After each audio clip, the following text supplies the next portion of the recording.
Hi everyone, I'm Dale Smith, aka Journo Dale, and we're here to talk about Canadian politics.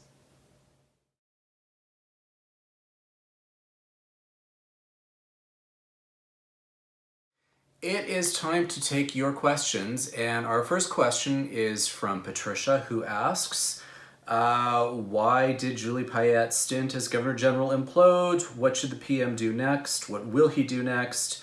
Is there any political fallout from this resignation? So yes, this has been the big talk the last few days. Julie Payette, the now former Governor General, did resign after a workplace investigation found that she had essentially created a toxic work environment at Rideau Hall, along with her secretary, who was her good friend before the position happened, before she got appointed, and Payette ensured that her friend got the secretary position as a result.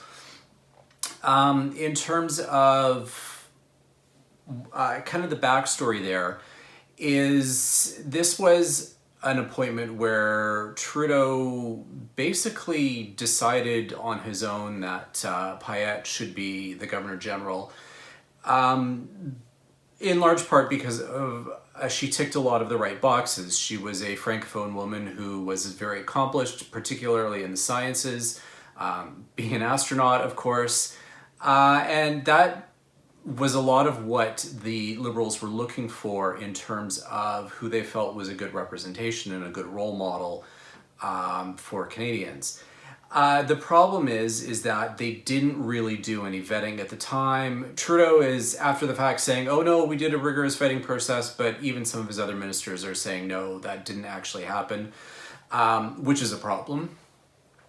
And you know, it's not just that this is an appointment that didn't work out. It's that they didn't bother to check references before they made the appointment, and that's kind of a big deal. Because two of her previous workplaces had similar issues, and she was let go for some of these same problems. And so this is kind of one of those things as to why it's important when we have an appointment process that we do rigorous background checks and vetting, and have a good consultative process. In terms of what comes next, well, the Chief Justice of the Supreme Court automatically becomes the administrator when the Governor General's post is vacant, which means that he ensures that all of the orders in council and appointments and regulations and royal assent, all of that stuff gets signed, and that's important because that's what keeps the government going. Remember that the Prime Minister on his own has very few powers that he can exercise without the Governor General signing off on.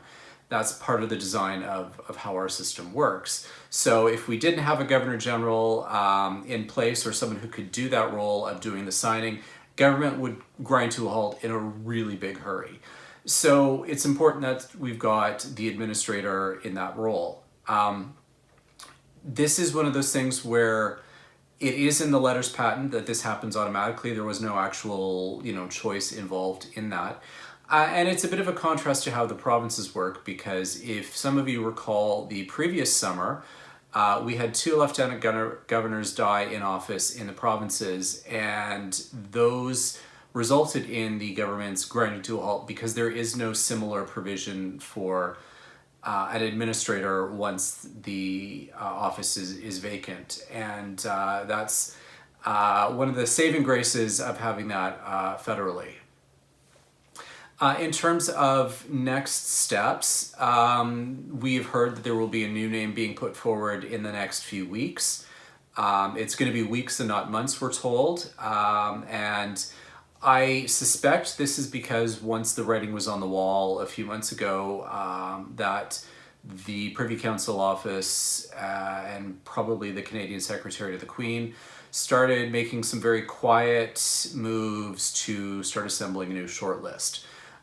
So I think that process is going to carry out in the next few weeks. And with all of the attention on the vetting that didn't happen the last time, I think that will be very much the case in this time. The other thing that I personally would like to see happen is a restoration of the Vice-Regal Appointments Committee.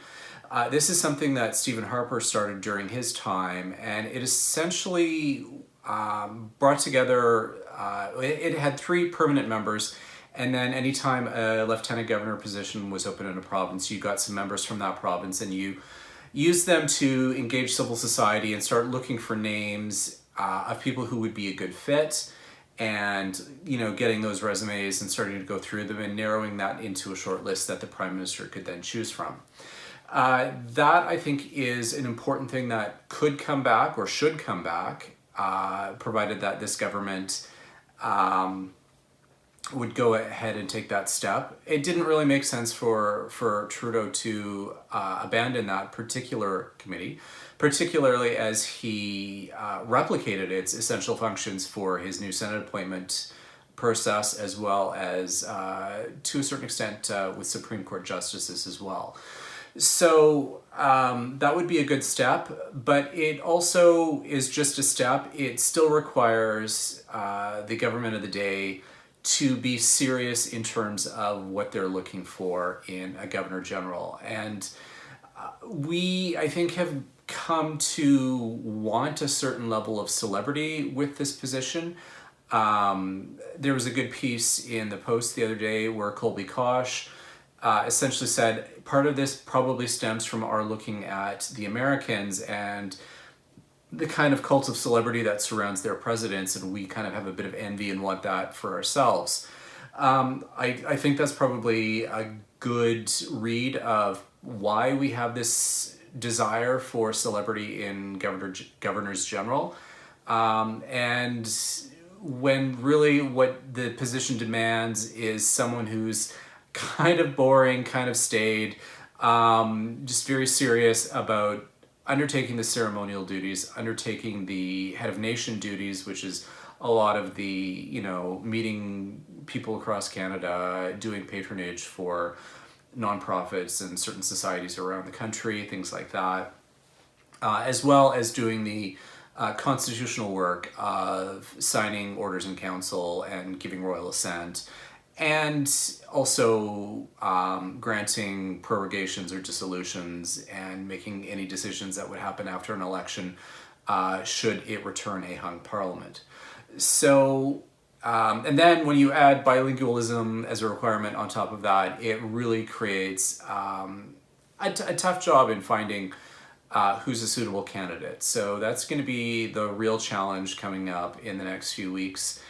And yeah, so it's been a wild ride the last few days, and I think we can expect a lot more scrutiny of this for the next one. Our second question comes from Jason Curzon on Twitter, who asks about an appeal that the Government of Canada is making around First Nations kids eligible for supports under Jordan's Principle, and what jurisdictional issues that the minister is talking about clarifying. Jordan's Principle, for those of you who don't know, is the kind of mechanism by which the federal and provincial governments resolve funding disputes over who pays for treatment for these kids. Particularly as a lot of them are in provincial care, with family and child services and so on. And while First Nations are ostensibly a federal responsibility for their health care, most of that gets delivered on the provincial level, and then the federal government will reimburse them and so on. This caused a lot of problems in decades past, where provinces didn't want to assume the cost until the federal government could deal with it, and there were a lot of children who suffered as a result of this. So Jordan's Principle is about ensuring that the care comes in a timely manner, and that the funding disputes get handled after the fact rather than before the fact. In this particular case, I'm not 100% familiar with all of the technicalities in it, but it sounds from what I've been able to find out that part of it is the minister is very reluctant to let the courts dictate who does and does not count as First Nations under this principle without there being a proper consultation with the affected First Nations. So essentially that they should be able to determine who is and is not a member of their nation and not the courts. And I think that is a pretty good case that the government is making. But there is a flip side of that in terms of what that potentially could cost in terms of ensuring that children who need any treatment under this principle get it in a timely manner.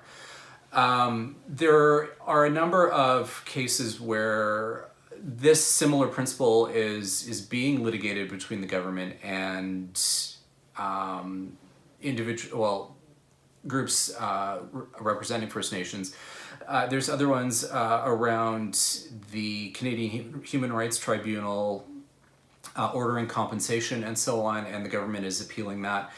Not because they don't agree with compensation, because they do, and they are working on that in a negotiated way, but because the tribunal shouldn't have the authority to make that kind of a determination because it's outside of their particular scope.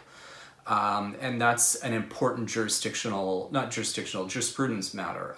We don't want to set a bad precedent where the tribunal can exceed its authority when they feel necessary. So, and people get up in arms and say, well, why is the government still fighting compensation and so on? They're not actually fighting compensation. They're ensuring that the tribunal stays within its legislative boundaries and they're not crossing out of it. And that's an important principle. And it gets lost a little bit in people pointing out that, the decision matters for reasons that these kids who were in care deserve compensation. And the government isn't disputing that, and they are working on that compensation model. But it's a question of sometimes the legalities and the precedents that set matter.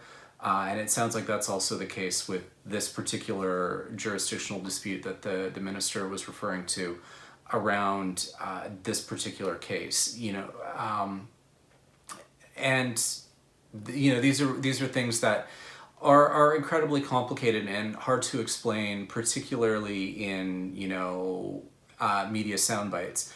So I think that's one of the things that the government needs to do a better job of explaining, and I think media as well needs to do a better job of paying attention to why those details matter and communicating that effectively as well. And that is everything for this week. Join us again next week for some more Canadian politics. I'm Dale Smith, that's at journo_Dale on Twitter. And don't forget to like the video, share, subscribe, and support us on Patreon, which is now available in Canadian dollars. Thanks, everyone.